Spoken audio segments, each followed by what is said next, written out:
Witch Trials Weekly, Video 22, June the 10th to June the 16th, 1692.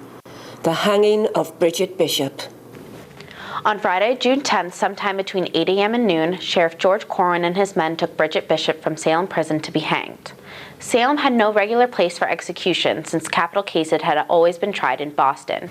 Either a temporary structure or one of the few trees served as gallows in a small spot on common pasture at the edge of town, a location which became known as Gallows Hill. A noose was placed around her neck, her hands were fastened behind her back, and her legs and petticoat tied closed. Bridget was blindfolded and placed halfway up a ladder. She was either pushed off or the ladder was kicked out from under her. She protested her innocence to the last. If her neck did not break, death would have been slow and messy as she suffocated to death. Her body was buried nearby, and whether it remained there or was moved to another location is unknown. Reverend John Hale was present and probably said prayers for the condemned. Sheriff Corwin brought the appeal before the clerk to write the official return, which stated, "I have taken the body of the within named Bridget Bishop, and caused to said bishop to be hanged by the neck until she was dead." John Foster was assigned to be the replacement for Nathaniel Saltonstall in the court of Oyer and Terminer.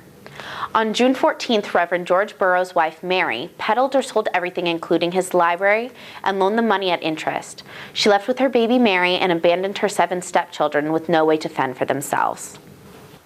Witchcraft was seen as a capital crime in England, and therefore in New England. However, it was still uncertain as to how evidence from the invisible world should be handled. Governor Phipps consulted local ministers Cotton Mather and 14 others. The return of several ministers acknowledged the afflicted suffering, but cautioned against the use of spectral evidence. They recommended use of the standard law books of Perkins and Bernard. They told the court to reject folk tests and warned that the appearance of a specter was not proof of guilt.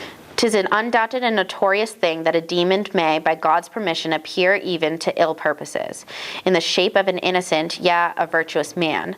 They said that allowing such testimony could end in dreadful calamity." On June 16th, Roger Toothaker died a natural death in the Boston jail. It is unknown where he was buried. If his family wanted his body, they probably would have had to pay his jail bill. This video is accompanied by a reading by Marilyn K. Roach from her book, 6 Women of Salem. This reading deals specifically with the possible thoughts of Bridget Bishop right before her execution. To see this supplemental video, please click here or follow the link below.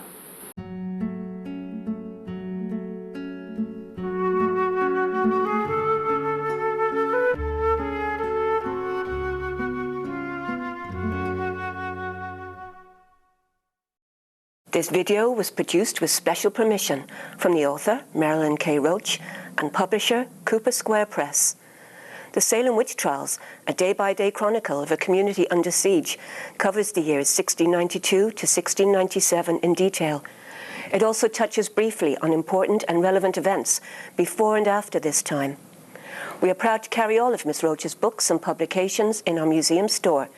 To get a copy for your personal research and enjoyment, please visit www.salemwitchmuseum.com.